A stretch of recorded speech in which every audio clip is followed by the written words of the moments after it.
Would you choose to be a U.S. citizen, considering all the restrictions? If you're on a plane and the terrorist says, okay, pass in your passports, you don't want to pass in an American passport. You're the first one thrown off the plane.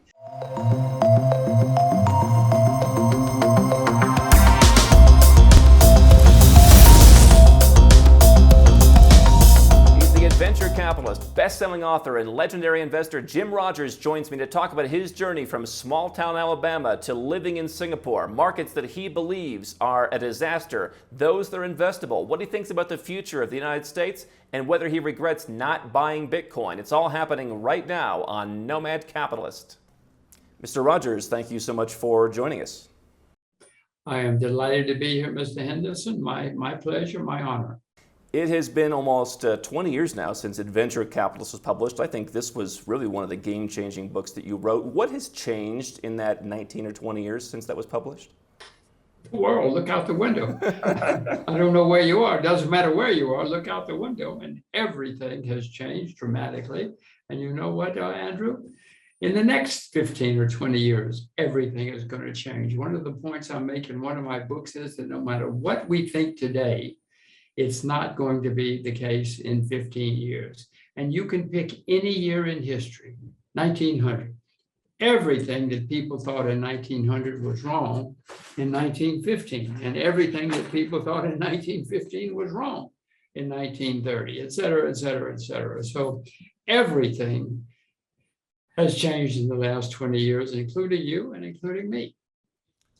I believe the book was published after 9/11. That was certainly an issue. Did you foresee in this idea that things change every 15 years, did you foresee some of the things that are happening that now are causing people to reevaluate whether the U.S., whether Western countries are worth living in? I know you've been living in Singapore for a long time, but did you foresee some of the things that have happened?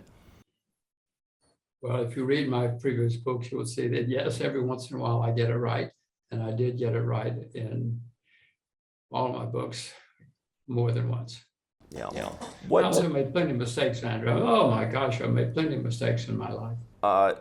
If you were to go and do that round the world trip again, what would you do differently given what has changed in the world? Are there certain countries you would want to look at more, want to look at less than what you've talked about? What would change in terms of a trip? Well, I have been around the world twice. I went around the world on a motorcycle in 1990, 91, and 92. It wasn't enough for me, so I did it again, 1999, 2000, 2001. Only this time I did it in a car because I'd already done it on a motorcycle. So what would I do differently? I guess I did a different motorcycle. I don't know. No, if you set out to see the world, there's not much you can do differently except see the world. You can try to avoid wars, but I tried to avoid wars on both of my trips. I tried to avoid epidemics, diseases, etc. Yes, you try to do things like that, but if you want to see the world, and if you want to have adventure, Andrew, you've got to do it. You've got to go out there and see the world, see what's happening, and you will wind up inevitably having adventure. And that was my plan. I wanted adventure for many years of my life, since I was a teenager. In fact, I have been looking for adventure, hoping for adventure someday. And so I'd probably have a different car, obviously a different motorcycle, et cetera, but basically, and maybe even a different route, because I did try to avoid wars whenever I could. I did try to avoid epidemics and blizzards and things like that. But more or less, I set out for adventure and to learn about the world. Is that what guided you, is adventure? I imagine a lot of people who have come to us in the last 2 years have perhaps stalled doing so because they thought, hey, everything's going fine where I'm living. It was not about adventure for them. It's about keeping safe, having diversification. Was it about adventure first and foremost for you? It's purely and simply the only thing I wanted to do. I wanted to see the world and have adventure. You know, I used to live in New York, Andrew, and I went out the front door every day, whether I went to the right or the left or straight ahead. I knew more or less what was going to happen to me. When I got on my motorcycle or my car going around the world, I had no idea what was going to happen to me 5 minutes later, 5 hours later. And that was the excitement, but it was also the thrill because I was always learning something. And even when you had bad times, and there were bad times, you learned something. You learned about the world, you learned about yourself. What are some of the lessons that stick with you all these years later? That maybe the country's changed, but the lesson sticks with you. Oh, that we haven't changed, that we're all the same, no matter who we are and where we are. We pretty much want the same things for our lives and our families, no matter where we were, Andrew. People would say, where have you been? I'd say, oh, we were there. And they would say, oh my God, those are dangerous, horrible, bloodthirsty people. You're lucky to be alive. Then they say, where are you going? I say, oh, we're going there. And they, oh my God, you don't have a hope in hell now. You're going to get killed any day. You know, everybody's terrified of each other, terrified of the world that we don't know. Politicians throughout history have stirred it up, stirred it up, stirred it up. It's very easy to blame problems on foreigners. Politicians have been doing it for centuries, but basically we're all the same people. When I get to the next place and we go drinking and dancing or whatever we would do, they were wonderful. Didn't get killed. Nobody killed me. In 5 years of driving around the world, I still haven't been killed. And they would say the last place you were in, how did you make it? They insisted that we were lucky to be alive and that if we ever tried something that foolish again, we would be dead. Now, I would love to have taken them and said, all right, let's go back and I'll show you. I'll introduce you to people and we'll go down to the restaurant or the bar or whatever. They were terrified. They wouldn't think about doing something foolish like that. What does that tell you? I mean, as an investor, does that concern you? It is humanity, but do you find that concerning that we can't seem to make progress on that? No, of course it does. It's. You asked me what I learned. Well, the main thing I learned is that we're all the same and we haven't changed and we're terrified of each other. And that politicians all over the world throughout history have stirred it up instead of trying to make it better and soothe it over and let us all have lots of good times and make prosperity together. No, of course it worries me. I promise you the best solution to most of the world's problems is to give everybody a bus ticket. Say, okay, go and see the world. Well, yeah, a lot of people say, I would love to do what you do, Mr. Rogers. I would love to do what you do, Andrew. And you buy a ticket, you get in a plane. It's really not that difficult, right? Well, a plane's not, I wouldn't say do it on a plane, no, because you're not going to learn nearly as much. I mean, if you're fine, that's what some people want to do. People used to say to me, what are you doing? Why don't you just fly around the world? And I say, no, because I won't learn anything. It won't be an adventure. I won't have nearly as much fun. So no, I thought I knew and did know that if I traveled close to the ground, I was going to learn lots and lots of things, and I was going to have a constant adventure, no matter where I was and no matter what I was doing. People would say, well, you're going to get killed. I say, okay, but at least I will die happy doing what I want to do. I could get killed walking down Broadway in New York too, hit by a bus. I wouldn't die very happy. But if I died this way, fortunately, Andrew, I didn't die. I didn't want to die. Don't get me wrong. You know, at least I was going to die happy. And more so likely now in New York than perhaps then. One of the places that keeps standing out in my mind, though, from the book, was talking about Africa and talking about some of the bureaucratic hurdles. Do you believe, as some people do, that the latter part of the 21st century will belong to Africa, or do you think that from what you've observed, it has not improved to the level you would like? Africa's changed a huge amount since I first started going to Africa a few decades ago. Continues to change. Many parts of Africa have a great future, but Andrew, there are over 50 countries in Africa. So, you know, some have a good future, some don't. Depends on who's running the place. It's like India, it's like states in the US. Some of the states have a good future, some have pretty bad people running them, and not so bad. I do see things are getting better in Africa, and they have been since I first started going there decades ago. I am still convinced that China will be the most important country in the 21st century, but that does not mean that some African countries don't have a very good future. What are some of the ones that stand out? People mention the Rwandas, people have mentioned increasingly Egypt, people have talked about others in Africa. Are there some that are on your radar? All of them, yes, all of the above. But no, Rwanda certainly. I haven't been there yet. So I'm one of the few I haven't visited, but I've met with many people from there. Everything I read and hear, it's a good place to be to start looking for things. Angola has gigantic reserves. It was destroyed by a long, horrible civil war. I have learned in my life and in history, Andrew, that if you go to a place after a long war or a long civil war, you're probably going to be very successful because there's very little energy, there's very little competition, there's very little ideas, very little capital. And if you go to places like that, think of Japan in 1946 or Germany in 1952, whatever, you pick the names. You go to a place like that, you usually can have great success and a lot of dynamic life. It seems like people where you and I are from, though, would not heed that, where they look at countries where there has been turmoil, and they don't realize that perhaps those countries have learned from hyperinflation, from civil war. They don't want to go back to that in a way that the West perhaps is almost too comfortable. To this day, if I tell people some of the places I'm interested in, they'll always say, "What? Don't you read the papers?"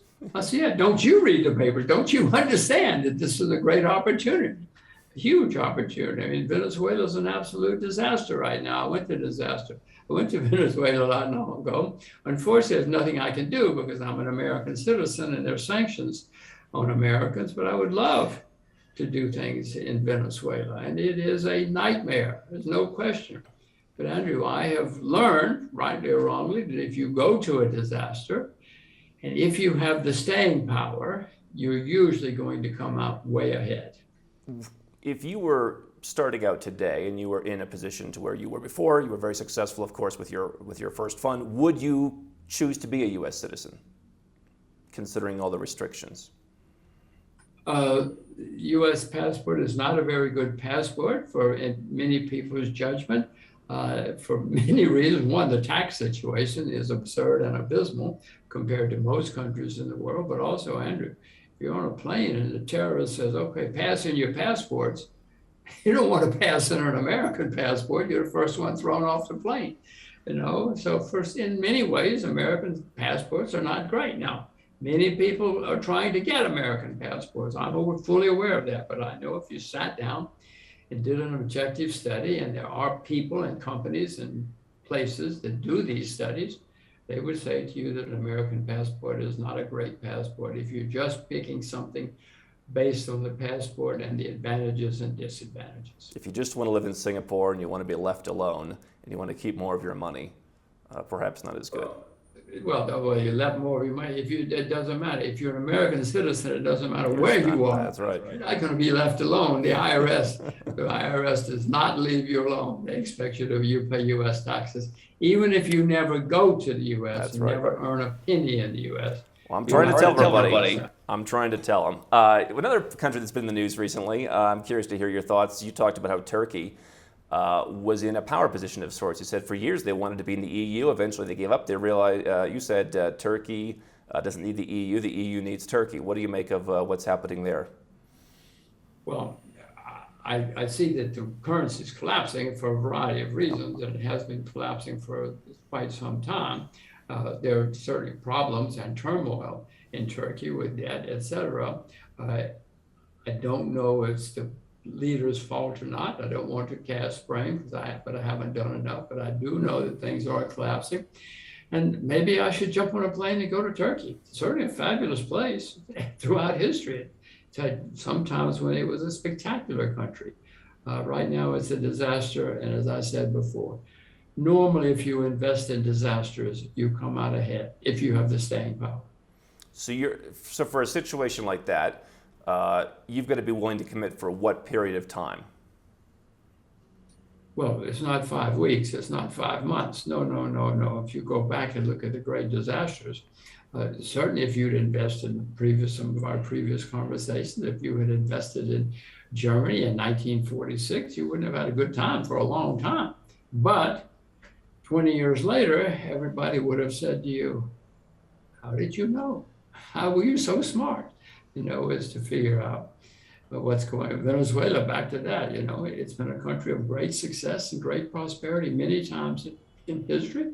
Lots of natural resources, lots of education. So if history is any guide, it will be again.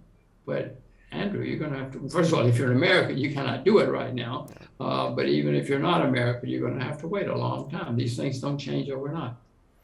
Yeah, you know, it's interesting. Talking to you and Doug Casey and others like you. I mean, it's really refreshing because, you know, when I hear the stories, Georgia, a country we've talked a lot about, you go back there in the late 90s. I mean, you're buying apartments for $3,000 and people thought you were insane. And look at it now. But yet, you know, it seems so great in hindsight. It doesn't seem so great when you're putting out $3,000. Maybe now that's Venezuela, places for sale for $3,000. What is it about the character that allows you to do that when so many people won't? Well, frequently when I make speeches to universities or something, they ask me what to study.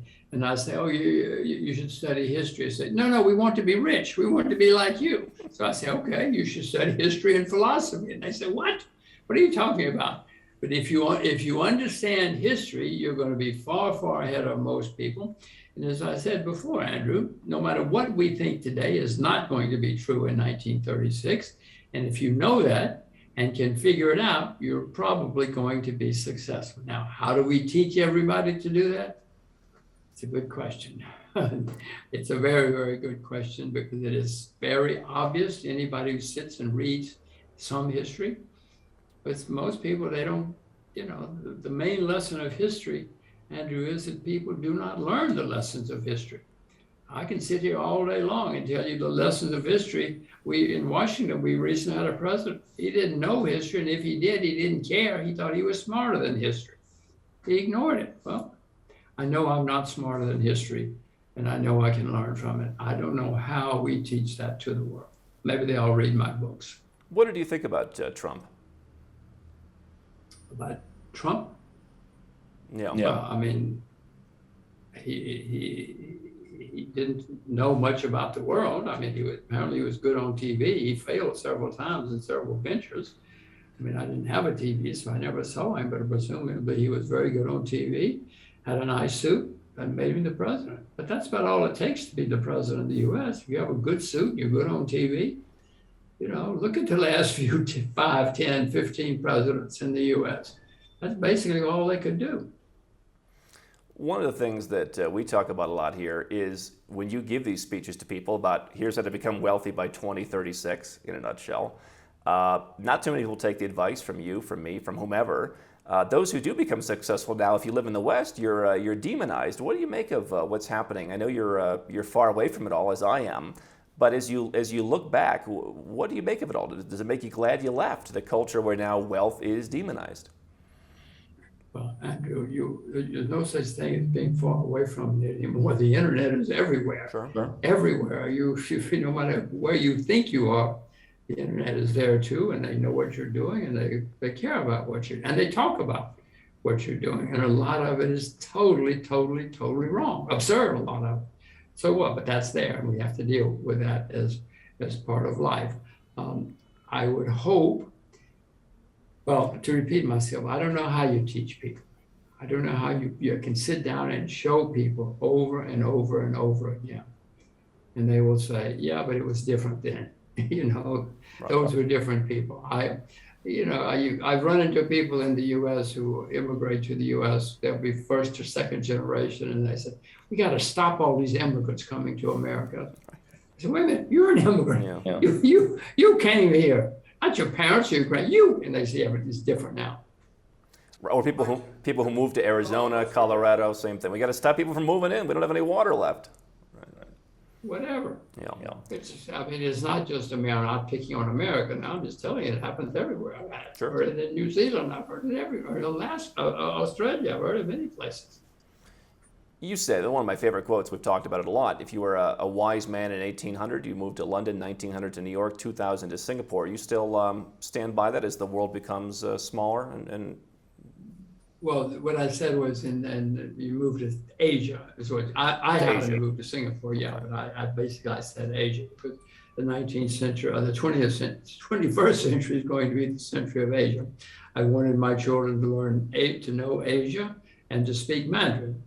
It will give them a leg up on what's happening in the 21st century. It's not going to make them successful, but it will give them a leg up. And you can ask me in 30 years whether I did the right thing or not. Singapore has come out, a lot of countries talking about how to raise revenue.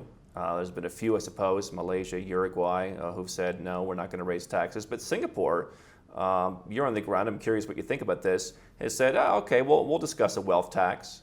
What are your thoughts on that? Well, the person who made Singapore, his name was Lee Kuan Yew, there's a saying in Asia and in English and in Germany and everywhere else that 3 generations, you go from rags to rags.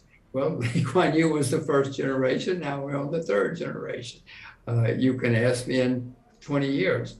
Lee Kuan Yew often said that Singapore may not last 50 years if they make mistakes, but if they start making those mistakes, I'm going to come back from the grave and save them. He hasn't come back yet, but I have certainly seen some things that Singapore that I wouldn't do, but who cares? Everybody has to do it their own way. Are you concerned about Singapore as a financial hub? Well, I live in Singapore, Andrew. I don't have to live anywhere. I could move away. So my family's happy here. We're happy here, and we're staying here, certainly at the moment. I mean, if something dramatic happens, we can certainly leave. I mean, I see very exciting things happening in Saudi Arabia, for instance. I know it's a shock. Even I was shocked when I saw what was happening in Saudi Arabia. Dubai, I mean, they're playing Canada, they're Colombia. There are exciting places happening in various countries around the world. Zimbabwe. There are many places that one can look at. I happen to be in Singapore and don't have any plans to leave unless something dramatic. If what Lee Kuan Yew said happens, then I'll have to leave. Yeah, people can be somewhat critical of the idea, oh, you're always going to be running. I mean, isn't it human nature to want to find the place where you're treated best? And for you, that's Singapore, and I think it continues to be a good place. If something were to happen, why would you stay there, right? Well, I said, if something happens, and Lee Kuan Yew himself said, if they start making mistakes, there won't be a Singapore in 50 years. I haven't seen dramatic mistakes like that yet, but if they do, obviously I'd have to leave. Andrew, everybody who lives in the United States now, they had somebody who left to come to the U.S. That's why we are there. There are other countries in Australia, there are other countries in the world like that. So, yeah, many people sit there and sit it out and never leave. There were people who sat out the 20th century in Germany, and they could have left. They didn't. And, I'm sure I know many of them were sorry for it. They saw the same newspapers other people saw. Some left, some stayed. I think being adaptive here in your investment decisions and in where you live is what I'm hearing. I've credited you, though, because I've said, Singapore is the kind of place where you got to get in early. It was a place that, in our lifetime, people perhaps didn't want to go to. You could easily get citizenship. Now people want to go there. It's very difficult to get citizenship if you're to go. Seeing that you've said the U.S. passport perhaps isn't what it's cracked up to be, what are your thoughts on second citizenship? Would you want to be Singaporean? What are the citizenships that are interesting to you? Well, everybody should have more than one passport as an insurance policy, if nothing else. It's a simple statement. It's not a rejection of any country. Sure. As I said, everybody living in America today, they wouldn't be there if somebody hadn't left their home country once upon a time. I mean, everybody except the native Indians. Well, even they left somewhere once upon a time, millennia ago, but so everybody has left to come there. And people should be aware of what's going on around them. And there are times when you should pack up and leave. If you don't have to, of course, I'm just saying you should. Back to the German example, there were a couple of times, twice in the 20th century, you would have been better off leaving Germany. A lot of people said, no, I'm staying here, I'm German, blah, blah, blah, blah. And they did. That's their decision, not my decision. As I look around the world, I see, to repeat, I mean, I'm shocked at some of the things that are happening in Saudi Arabia and Canada. I mentioned some countries, Zimbabwe, Ghana, maybe Angola. There are places where there are interesting, Colombia, there are interesting and good things happening. How do you separate where you would live with where you would want to invest? I.e., I'm living in Singapore, but I'm investing in Cambodia. Well, I live in Singapore because I wanted my children to know Asia and I wanted them to speak Mandarin. You know, I couldn't very well move to Cambodia if I wanted them to speak Mandarin, etc. They would have known Asia, but they probably wouldn't have learned Mandarin. So for me, I have pure, simple reasons. It's the 1980s. I have lectured and written, etc., that people should teach their children and grandchildren Mandarin because of what was going to happen in China. That's why I came to Asia, and that's why I came to Singapore. Not taxes, not anything, simply a different life for my children. Anybody who's a parent knows that we do strange things for our children. I mean, some people move near a football school or music school or whatever it happens to be. I came here so my children would know Asia and would speak Mandarin. That has worked. My children are both teenagers. It has worked. It has worked brilliantly. It's not going to make them successful. That we have to figure out in 20 or 30 years. A lot of parents, including some that I talk to, say, I can't move out of the United States. I have kids. I can't. How do I go to Singapore with kids? And yet you're telling people, no, that's what you need to be doing, whether it's Singapore or something else. What do you say to those people? Well, first of all, Andrew, I'll say everybody's got to raise their own kids. You don't want somebody else raising your kids. I determined that this is what is the best investment I could make for my children in their lives in the 21st century. And so we did something. Yeah, we packed up and moved to Singapore. I suspect that most people could have certainly then moved to Singapore, found work of some kind or another, and adapted and adjusted. But I mentioned other countries before, Colombia, Canada, Saudi Arabia, believe it or not. There are other countries where people could do the same thing if they have the same vision I did. Andrew, it didn't mean I had it right. I'll repeat to you, I made many mistakes. Andrew, you want to hear about my first wife? What a mistake that was. What a horrible mistake that was. You know, we all make mistakes. Wasn't it like they wanted to buy furniture, you wanted to invest? Was that something along those lines? It had nothing to do with investing when I came to Singapore. I mean, I could have invested anywhere in the world from, Mississippi. I didn't have to live in Singapore to invest in Singapore or to invest in Asia.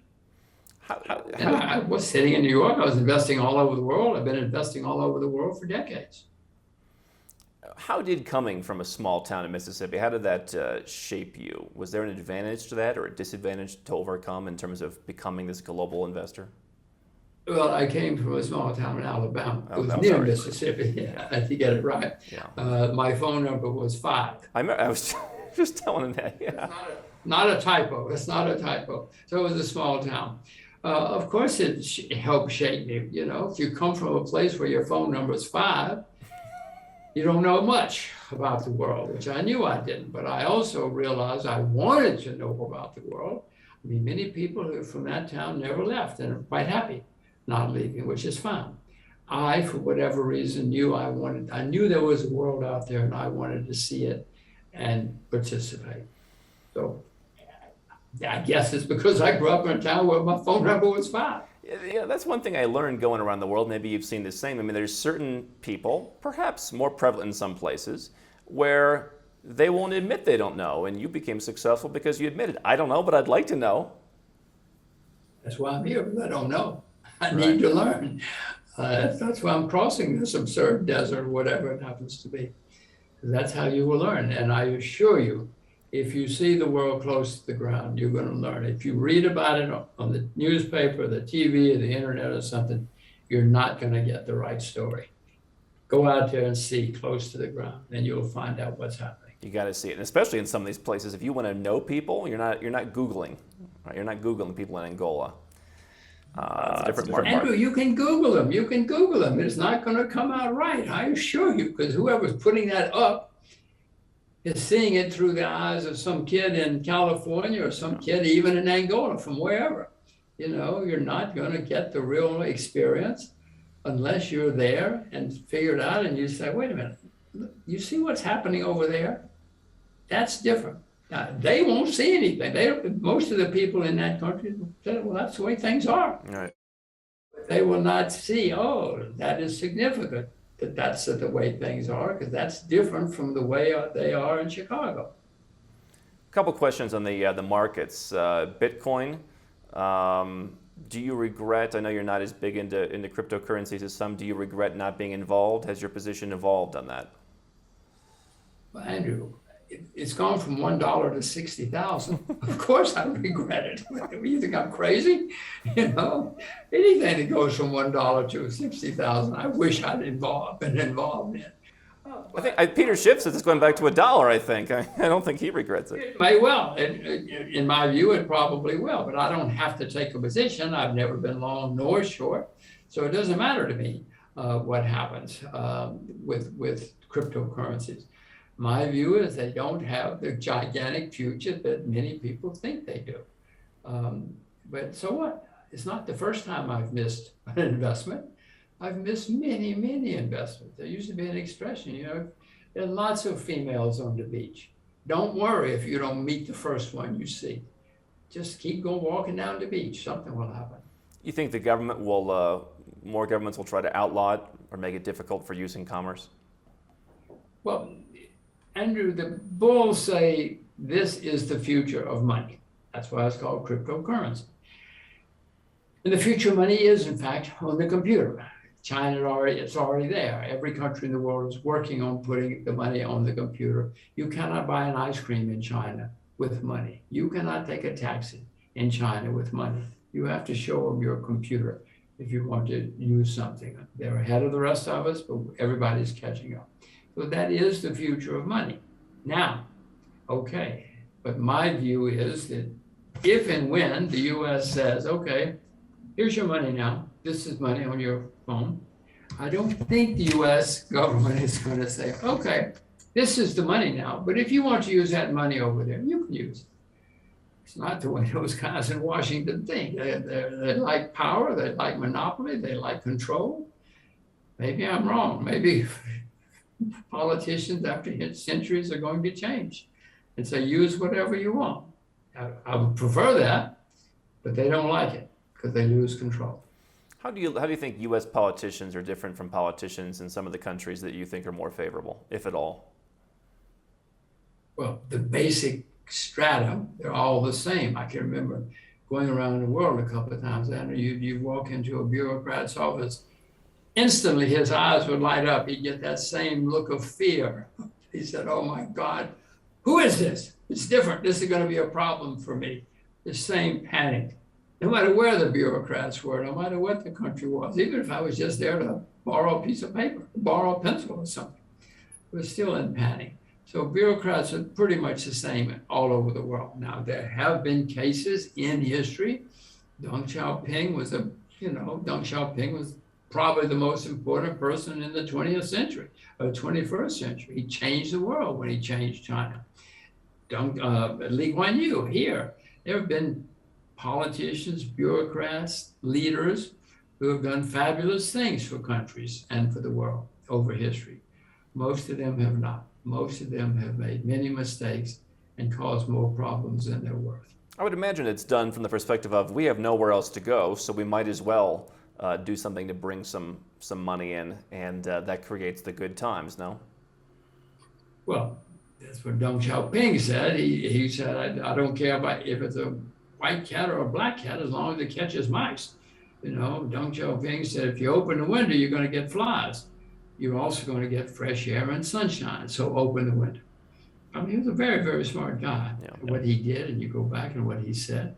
But there haven't been many like him in history anywhere in the world, including the United States of America. Is the entire U.S. market in a bubble?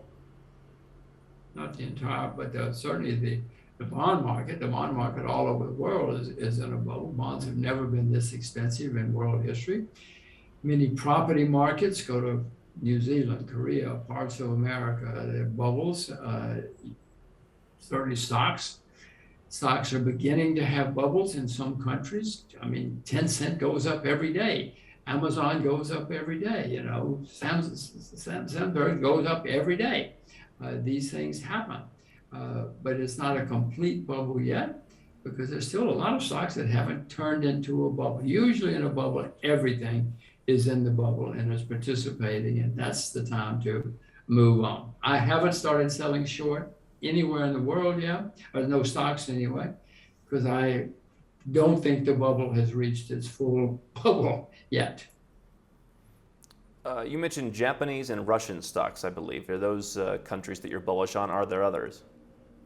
Well, I own the head of the bank. First of all, the Japanese stock market is down 35% from its all-time high, which was 31 years ago. Not much in the world like that.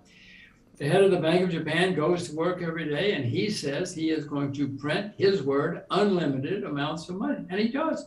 And he buys, he makes investments. Andrew, he has more money than I do. If he's going to buy Japanese ETFs, I own Japanese ETFs because he's got a lot of money and he's pumping it into the markets. So yes, Japan has huge problems. I've written 3 bestsellers in Japan in the last 2 years, talking about Japan's problems. But I own Japanese problems. I own Japanese ETFs now because of the Bank of Japan. Russia, everybody hates Russia. But whenever I see something that everybody hates, I at least start to look and listen and see if maybe I should do something. Any other markets that stand out to you that are equally hated? Well, I mentioned Saudi Arabia today. I just today have said, I shouldn't tell you because I haven't done anything yet, but I need to see about opening an account in Saudi Arabia because there are huge changes taking place. I mean, beyond my comprehension. You know, I've been looking at doing things in Saudi Arabia for decades. I started buying in the Central Asian republics last week. So yeah, there are places that are not on everybody's list, and there are not very many of them, right? I will tell you, the single cheapest asset class are commodities.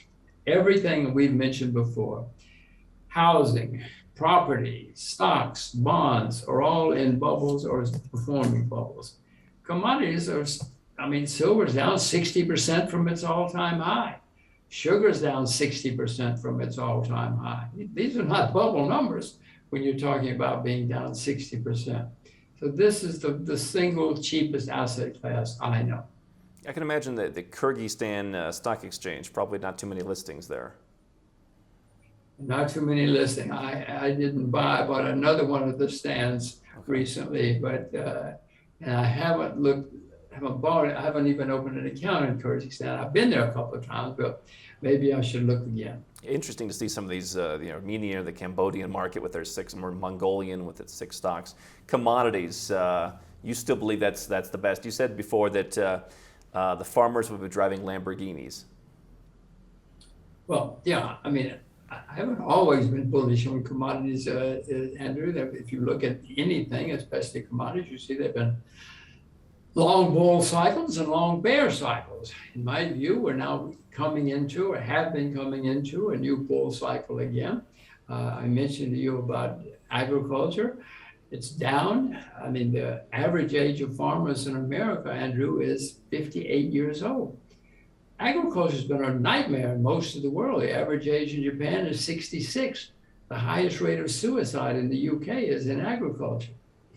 More people in America study public relations than study agriculture. Nobody wants to be a farmer. That often means that there's no competition and they're all dying out their opportunities. What is the advent of guys like Bill Gates buying up farmland that gets pressed? People get frustrated. Does that impact your decision that perhaps people in this culture are opposed to that lack of competition? Well, I don't know. You'd have to ask Mr. Gates himself. I don't know.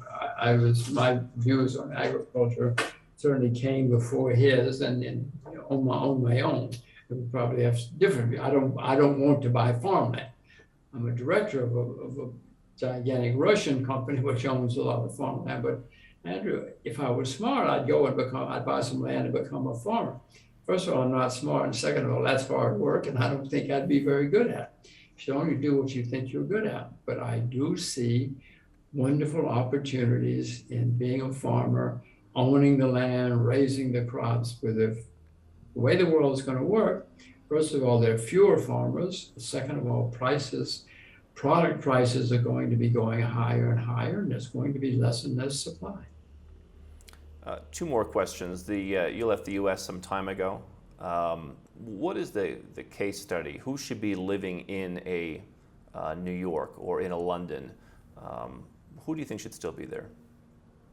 Well, when you say left, I mean, my voting registration is still in the U.S. I still pay taxes in the U.S., etc. I don't have a physical home in the U.S. My physical home is in Singapore for the reasons we have discussed. But I mean, there are people who want desperately to live in the U.S.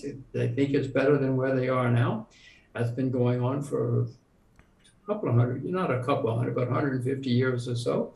And it continues to go on. And many people live in pretty rotten places. They want out, and they think that the U.S. is better than where they were before. Who should live there? The people who want to be there and love it. You know, Andrew, 100 years ago, Britain was the single most powerful, richest country in the world. There was no number two. And 50 years later, it was bankrupt. Literally, the IMF had to fly into London Airport, Heathrow, and bail them out because they were bankrupt. Went from the number one to complete bankruptcy in 50 years. But a lot of people stayed. I mean, the Beatles didn't leave. The Beatles had a wonderful time. They stayed in the UK. Didn't they go to the Channel Islands, though? They got tired of the 90% taxes. Didn't they move across? Who, the Beatles? Yeah. Well, maybe so eventually, yeah, but they didn't leave in the beginning. Right.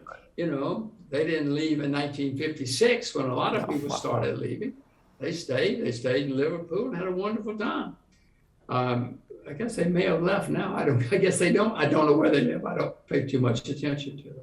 My point is that some people stayed in the UK even as it went from number one to bankruptcy, and some people survived and some had a good time.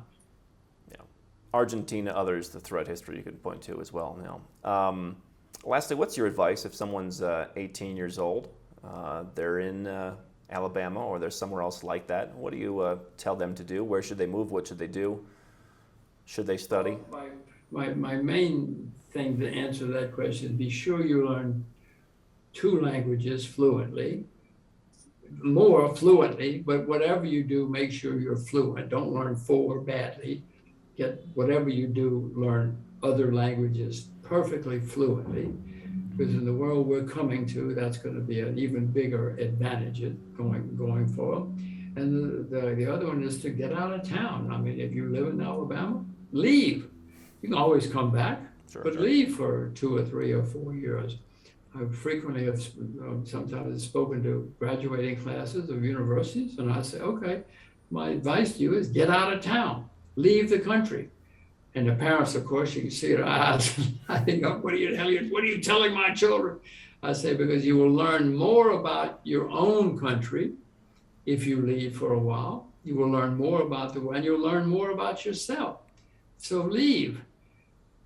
Leave for 2 or 3 years, see the world, work, you do whatever you want, go to the beach, see the world, get a job, whatever it is, but just leave your own country for 2 or 3 years, because it will teach you a lot about your own country. It will teach you a lot about yourself, and you will see the whole world with a different brain. People underestimate the ability. You can, whether you're going out and exploring and learning, whether you're saving on tax, you can always come back after 2, 3, 5 years and keep all the benefits, and you can always come back. Jim Rogers, thank you so much. You certainly can always come back. Yeah. But remember, if you come back, you got to pay taxes. Well, as you've said, and as we've said, if you're from the U.S., you have that disadvantage. But Jim Rogers, a pleasure. Thank you for being with us. Thank you, Andrew. Let's do it again sometime. Let's do it. Thank you. Bye-bye. Don't stop now. We've got well over 1,000 more videos here on YouTube for you to watch and learn how to go where you're treated best. And if you want to work with Nomad Capitalists personally, go to nomadcapitalist.com/apply. Learn about our unique, tried and true process, garnered over years of experience, and learn how you can become our client.